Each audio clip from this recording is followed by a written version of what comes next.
Welcome to another episode of Nigerian Kitchen, the tiny Nigerian kitchen. Today I'm going to be making Ewa Riro, which literally translated means stirred beans, better known or more commonly known in English as Nigerian Stewed Beans.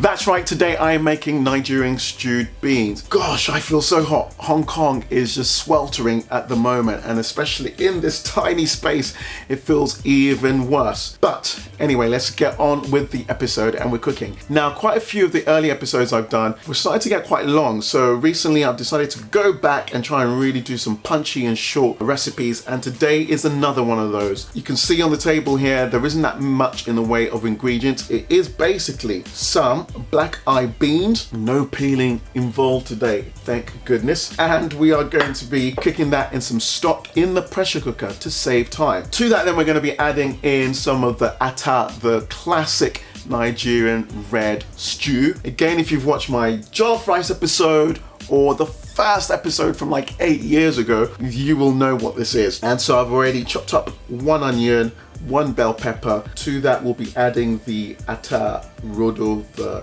Scotch bonnet pepper, and also 1 tin of chopped tomatoes, and you can use fresh tomatoes if you like, and of course palm oil for frying both the stew, and we'll add a little extra just for taste into the beans itself. Okay, I think we're all good to start cooking.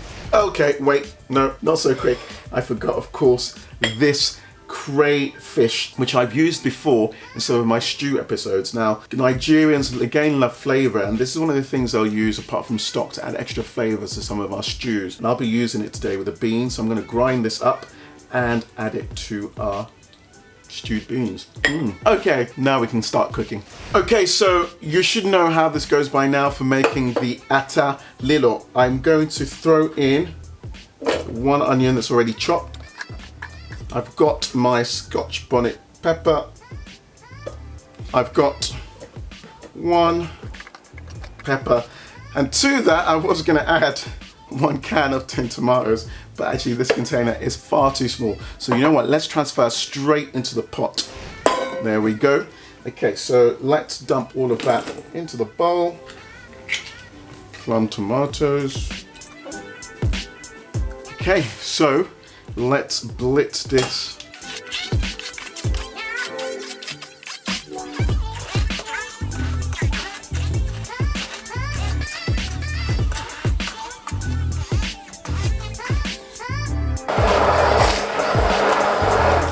Okay, that's all blended, nice and smooth.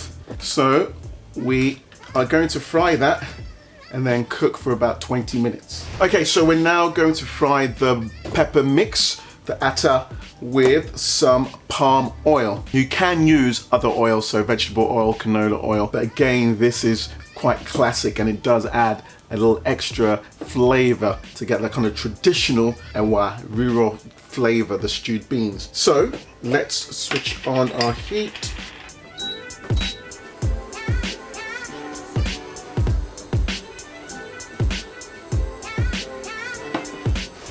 Okay, so the oil should be hot enough now, and I'm going to add a little bit of onion.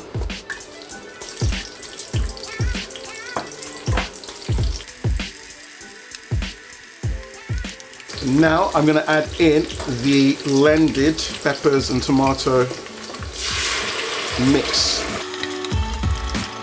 I'm going to add now a little bit of stock, so stock cubes, because I don't want to use fresh stock. I don't want to add lots of extra liquid. Actually, part of the reason for cooking this for 15 minutes or so is to let it reduce a bit.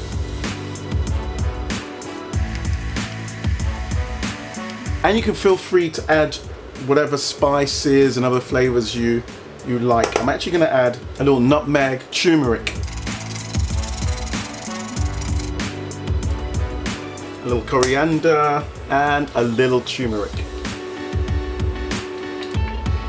We're having that spit all over the place. So I'm going to put it down now to simmer. And we want that to basically cook in there and fry for about 20 minutes. While that is frying away, it's time to work on the beans.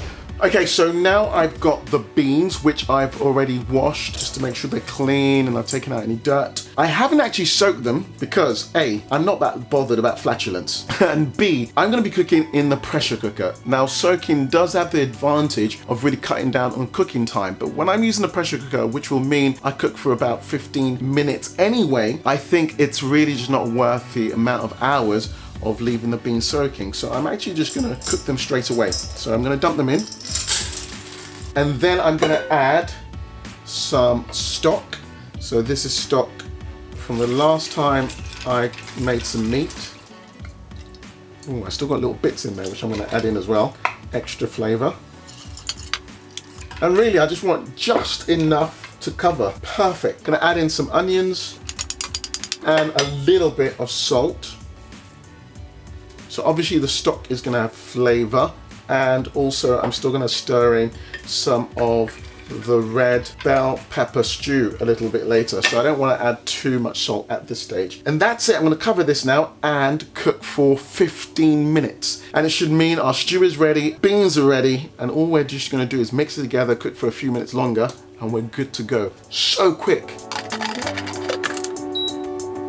Okay, so I've taken the heat off the beans. I actually checked them after 15 minutes and they soaked up most of the stock that I put inside. I guess being dry beans, they will take in a lot of the liquid. So I added a little bit more and I cooked it for another 5 minutes. And now I've just taken the heat off, letting the pressure go down before I open it. Now I'm gonna stir in, remember this is called stirred beans. So I'm gonna stir in some of the red stew. Additionally, I will be adding the crayfish. So I'm gonna need to grind this up. So I've got my little grinder ready here. So this stuff looks a lot, but it's actually very light. This is about 30 grams.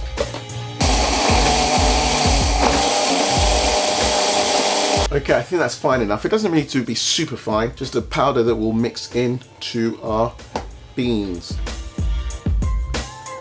Okay, so let's open the beans and give them a check. Wow, so you can see most of the liquid has been absorbed by the beans. We are going to stir in some of our, well, most actually of this lilo.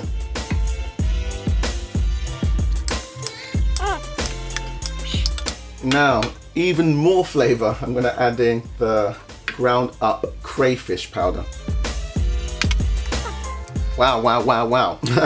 Okay, now this is pretty much ready and you can eat it just like that. But I actually like my beans a bit softer. Again, it's how my mum used to cook it when I was younger, and it's a memory I've got. But many people will do it just like this. Once it's stirred, it's ready to go. I'm gonna give it another 5 minutes just to again soak in some of that lovely sauce, and we'll be ready to eat. Okay, and here we are, finally finished. So I've had it cooking for an extra 5 minutes with the stew stirred in. I've let it rest for a little bit to depressurize. And here we are. I can smell some of that crayfish. Okay, let's dish some of this up.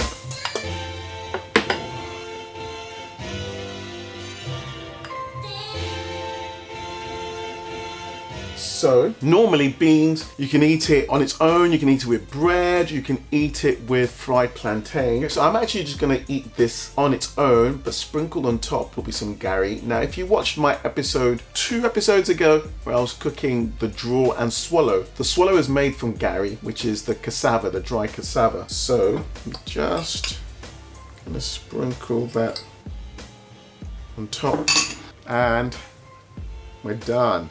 This is ready. This is stirred or stewed beans with a sprinkling of gari. Time for the taste.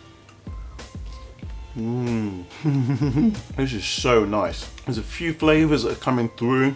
I get a hint of the palm oil that the stew was cooked in. Then just a little bit of the crayfish, so the seafood taste. Obviously the beans itself. And then the stock just gives it just a really, really nice Moorish base flavor. So good, so good. I'm well proud. So that was a quick recipe today of stirred or stewed Nigerian beans. Thank you guys for watching. I really do appreciate all the time you put in watching, supporting, leaving comments. I appreciate your likes. I appreciate the subscriptions. Thank you very much. Please keep liking. Tell your friends to subscribe. Tell your mums, your dads, your cousins, everyone that you know that may well enjoy this channel to subscribe and support. Thank you very much. See you next time.